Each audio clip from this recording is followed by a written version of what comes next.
কখনো কি চিন্তা করে দেখেছেন যদি পৃথিবীর সব বরফ গলে যায় কি পরিণতি হবে পৃথিবীর? জেনে অবাক হবেন, যদি পৃথিবীর সব বরফ গলে যায় তবে আমাদের গ্রহের ছবি বদলে যাবে। মহাকাশ থেকে যে নীল গোলক আমরা দেখতে পাই তা আর দেখা যাবে না। সমুদ্রের পানি বাড়ার পাশাপাশি বদলে যাবে আমাদের পরিচিত পৃথিবীর মানচিত্র, আবহাওয়া, জীববৈচিত্র্য এবং মানব সভ্যতার ভবিষ্যৎ। কেমন হবে তখন এই পৃথিবীর চিত্রকল্প? চলুন জেনে আসি।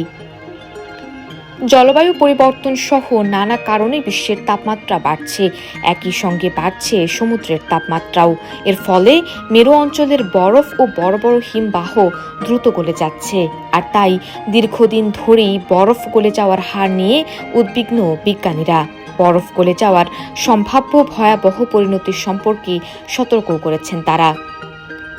সব বরফ গলে গেলে সমুদ্রপৃষ্ঠের উচ্চতা কতটা বাড়বে আর তা কোন কোন অঞ্চলে প্রভাব ফেলবে তা নিয়ে বিভিন্ন গবেষণায় বিভিন্ন তথ্য পাওয়া গেছে। বিজ্ঞানীদের ধারণা, পৃথিবীর সব বরফ গলে গেলে সমুদ্রপৃষ্ঠের উচ্চতা প্রায় 65 থেকে 70 মিটার বেড়ে যাবে।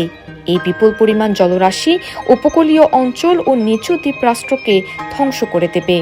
ধারণা করা হচ্ছে, মেরু অঞ্চলের বরফ গলার বর্তমান যে হার তা অব্যাহত থাকলে আগামী কয়েক শতাব্দীতে সমুদ্রপৃষ্ঠের উচ্চতা উল্লেখযোগ্যভাবে বৃদ্ধি পাবে। ইন্টারগভর্নমেন্টাল প্যানেল অন ক্লাইমেট চেঞ্জের বিভিন্ন প্রতিবেদনেও বরফ গলে যাওয়ার কারণে সমুদ্রপৃষ্ঠের উচ্চতা বৃদ্ধির পূর্বাভাস দেওয়া হয়েছে। বিজ্ঞানীদের মতে, গ্রিনল্যান্ড এবং অ্যান্টার্কটিকার বিশাল বরফের স্তূপ গলে গেলে ভয়াবহ পরিস্থিতি তৈরি হবে। যদি সমুদ্রপৃষ্ঠের উচ্চতা 70 মিটার পর্যন্ত বাড়ে তবে বিশ্বের অনেক গুরুত্বপূর্ণ শহর এবং জনবহুল এলাকা পানির নিচে তলিয়ে যাবে। বাংলাদেশের উপকূলীয় অঞ্চল সহ মালদ্বীপ, নেদারল্যান্ডসের মতো দেশ ঝুঁকির মধ্যে পড়বে।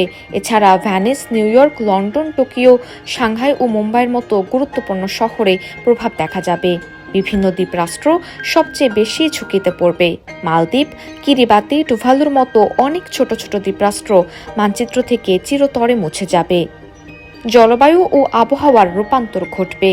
বরফ গলে যাওয়ার ফলে পৃথিবীর প্রতিফলন ক্ষমতা কমে যাবে, কারণ সাদা বরফ সূর্যের আলো প্রতিফলিত করে, কিন্তু গলে যাওয়া পানি তা শোষণ করে। এর ফলে পৃথিবীর গড় তাপমাত্রা আরও বাড়বে, যা জলবায়ু পরিবর্তনকে ত্বরান্বিত করবে। জীববৈচিত্র্যের সংকট দেখা দেবে। মেরু অঞ্চলের বরফ গলে যাওয়ার ফলে সেখানকার বাস্তুসংস্থান ধ্বংস হয়ে যাবে। উত্তর মেরুর শিল, পেঙ্গুইন, মেরু ভাল্লুকের মতো প্রাণীরা তাদের আবাসস্থল হারাবে। এছাড়া সমুদ্রের তাপমাত্রা বৃদ্ধির ফলে প্রবাল প্রাচীর ধ্বংস হবে, যা সামুদ্রিক জীববৈচিত্র্যের জন্য হুমকির। এছাড়াও বরফ গলে যাওয়ার ফলে পৃথিবীর ভর বণ্টন পরিবর্তিত হবে, যা পৃথিবীর ঘূর্ণন অক্ষকে প্রভাবিত করতে পারে। এর ফলে দিন ও রাতের দৈর্ঘ্যে সামান্য পরিবর্তন আসতে পারে, যা পৃথিবীর ভৌগোলিক অবস্থানেও পরিবর্তন ঘটাবে। এই দৃশ্যপট ভবিষ্যতের জন্য একটি সতর্ক বার্তা।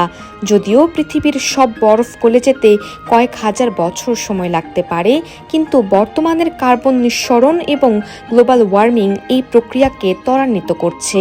আমাদের উচিত এখনই সচেতন হওয়া, নবায়নযোগ্য জ্বালানির ব্যবহার বাড়ানো এবং পরিবেশ সংরক্ষণের জন্য কার্যকর পদক্ষেপ গ্রহণ করা।